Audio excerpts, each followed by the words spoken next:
আজি এটা স্বীকৃতিপ্ৰাপ্ত বন ঔষধৰ ভিডিঅ' বনাবলৈ গৈ আছো দেই। ভিডিঅ'টো আহক আজি আপোনালোকক লৈ যাওঁ ডিব্ৰুগড় জিলাৰ ধোপাপুৰ মাইজান গাঁৱলৈ। ৰাস্তাতে লগ পালোঁ মই বহু দিনৰ চিনাকি, বুজিছেনে?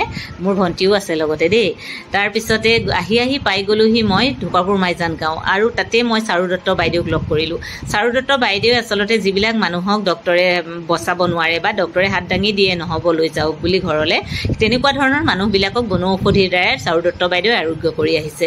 আগতে তেখেতৰ শহু শাহুৰেকে দিছিলে, এতিয়া বৰ্তমান চাৰু দত্ত বাইদেৱে সেই ঔষধটো দি আছে।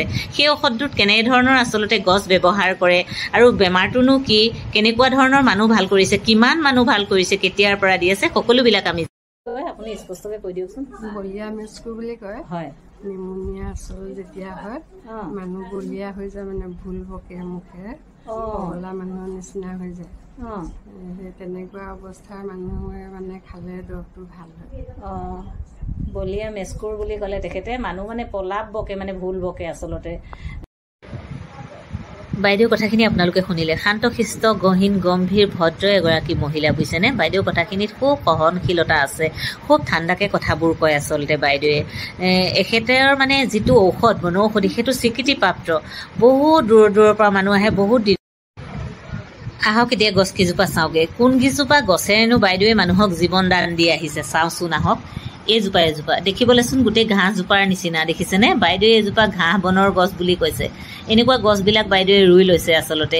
এইজোপা আমি ফুল হিচাপে ব্যৱহাৰ কৰোঁ নেকি, চাবচোন আপোনালোকে ভালকৈ গছজোপা দেই। আৰু এজোপা দেখুৱাবলৈ বাইদেৱে লৈ গৈ আছে, সেইজোপা বোলে ৰঙা হালধি বুলি কৈছে, বুজিছেনে? গছকেইজোপা মই ইমানকৈ মানে জেওৰাখন আছে যে দেখুৱাবলৈ অকণমান কষ্ট হৈছে। এইজোপা ৰঙা হালধি গছ, দেখিছে? ভালকৈ চাব, ৰঙা হালধি গছজোপা তলতে আলু ওলায়। সেই আলুটো আৰু সেই ঘাঁহ বনৰ গছজোপা বোলে দুইজোপা লগাই লৈ পেলাই বাইদেৱে ঔষধটো বনায়, বুজিছেনে? আৰু সেই ঔষধটো মানে খালে মানে মৃত্যু মুখৰ পৰা মানুহক বচাই আনিব পাৰে। এইটো একেবাৰে সাধাৰণ দৰৱ নহয়, এইটো স্বীকৃতিপ্ৰাপ্ত দৰৱ, বুজিছেনে? বহুত দিনৰ পৰা দি আছে। আপোনালোকে নিমুনিয়া ঔষধ বুলি কোৱাৰ লগে লগে আপোনালোকে গম পাব লাগিব মাইজান কাঠ গাঁৱৰ চাৰু দত্ত বাইদেৱে দিয়ে এইটো দৰৱ। বহুত দূৰলৈকে বিয়পি আছে, অসমৰ ইমূৰৰ পৰা সিমূৰলৈ হয়তো বহুতে চিনি পায় বাইদেউগৰাকীক, আৰু বহুতে জানে নিমুনিয়াৰ দৰৱ। একদম সাধাৰণ দৰৱ নহয় কিন্তু দেই, এইটো আকৌ এবাৰ ক'লোঁ। ডক্টৰেও জানে বাইদেৱে যে এইটো দৰৱ দি মানুহ বচাই আহিছে বুলি, আপোনালোকে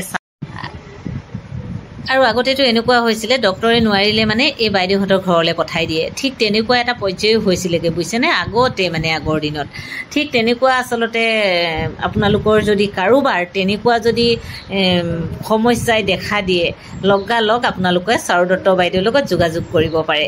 আপোনালোকক মই কৈছোঁ একেবাৰে মৃত্যু মুখৰ